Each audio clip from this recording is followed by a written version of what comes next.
And welcome to this edition of the Native News Update on this Thursday, April 21st. I'm your host for today's program, Paul DeMain.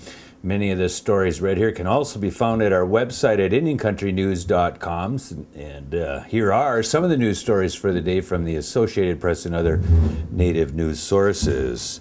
The Anishinaabe Nation celebrated the International Women's Day earlier this year in Canada by recognizing the achievements of Josephine Mandamin, the Anishinaabe Women's Warrior Water Commissioner, and Jeanette Corbière-Lavelle, Citizenship Commissioner for the territory as well.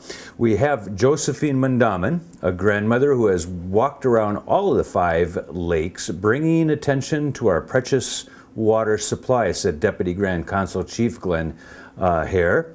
And Jeanette Corbière-Lavelle, who had to go to the courts to fight the Indian Act's discrimination against Canadian women, and continuing to bring women's rights to the attention of the Canadian and U.S. governments. Josephine and Jeanette are examples of the many talented women in our Native communities, Indigenous communities, who are caretakers, teachers, doctors, lawyers, and young girls who can aspire, and young girls can aspire to be like them. They are role models for our future generations. That was done earlier this year in Canada during March, and we want to remind people that Josephine Mandamin is the woman heading up that walk across the United States now, headed in 2 directions so far to the Bad River Reservation in the Great Lakes region. The southern route was south of Hattiesburg, Mississippi on Highway 49 earlier today, and from looking at the map, they were a little bit more than halfway between Hattiesburg and Gulfport on the golf course, where they launched that pail of salt water yesterday and got on the road. They say that's only 2,922,400 footsteps from the Gulf to the Bad River Reservation, where they want to plan on meeting on June 12th. The western route, which started out just north of Sprague, Washington this morning, and was on Granite Road around noonish near 4 Lakes, just off of the freeway 395, going north and east, and headed to Spokane and the Coeur d'Alene, Montana region in the next 24 hours or so. Is on the move as well with their GPS. We're going to give you the maps for those, and we're going to give you the URLs so you can go to that map yourself and look and see where they are. They say they only got 3,870,100 footsteps to the Bad River Reservation from the West Coast. So we'll give you those URLs for you to check in on those dates, and we're going to be doing this on a regular basis so you know where those water walkers are. The Juneau County Sheriff's Office is investigating a hate crime against a Native American church. Juneau County Sheriff Brent Olison says members of the Native American church in the Wisconsin-Dells area found 2 swastikas spray painted on their sign last week. Church member Janice Cloud tells WICS-TV that while the swastikas marks the first time the church has had to file a police report, there have been other prior unreported acts of vandalism, theft, and racial intimidation there.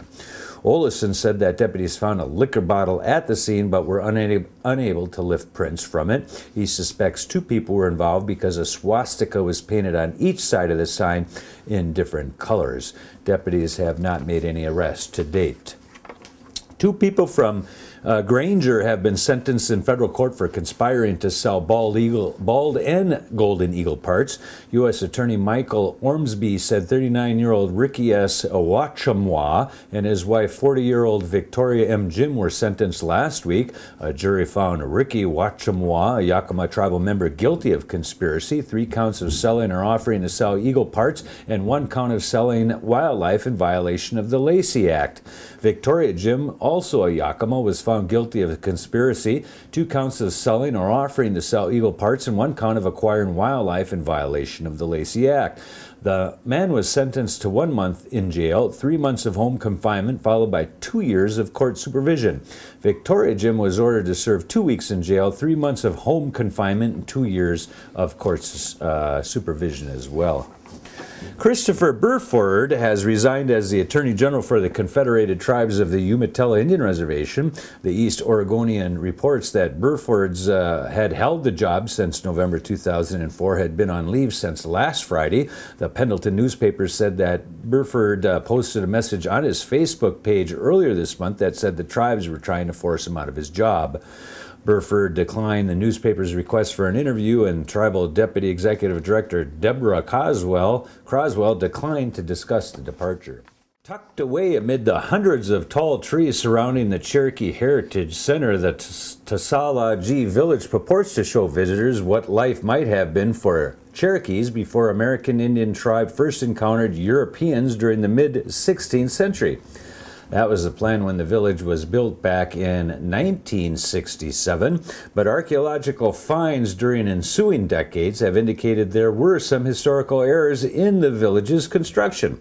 Now the tribe is going back and trying to fix the problems through a renovation. The new exhibit, set to open in June of 2012 on 4 acres adjacent to the museum, is designed to introduce audiences to the Cherokee people and to help them understand that Cherokee culture is having a distinct history that was already ancient when their own written history began, said the museum's executive director, Carrie Tilley.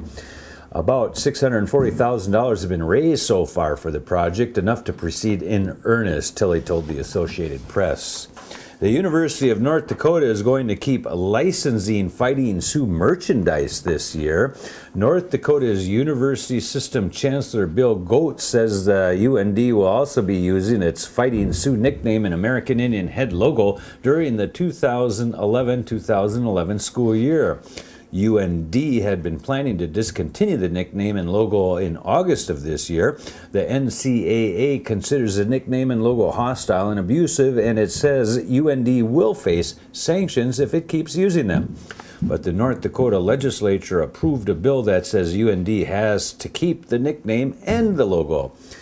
Goetz says that because of that, UND has asked to resume merchandise licensing. UND had stopped approving new merchandise designs last October as part of the university's plans to quit using the logo and nickname, and that's all off for right now. A Nevada man has been sentenced to 6 months in federal prison for moving a 300-pound ancient rock art petroglyph from the Spring Mountains National Recreation Area to his Pahrump front yard. Court records show that 58-year-old Michael Cook is due to surrender on June 6 following sentencing March 30th on his guilty plea to felony violation of the Archaeological Resources Protection Act. The Las Vegas Sun reports that senior U.S. District Judge Edward C. Reed Jr. also sentenced Cook to 1 year of supervised release. Prosecutors say Cook volunteered with his wife to monitor archaeological sites on U.S. Forest Service land and knew he didn't have permission to remove the boulder petroglyph depicting 7 sheep. Southern Paiute tribal members testified at his sentencing that the removal desecrated a sacred site. And that is the latest roundup of news from Indian Country on this edition of the Native News Update. We want to say miigwech for joining with us, and join with us tomorrow when Kimberly Acosta provides us with the latest at the Native News Update.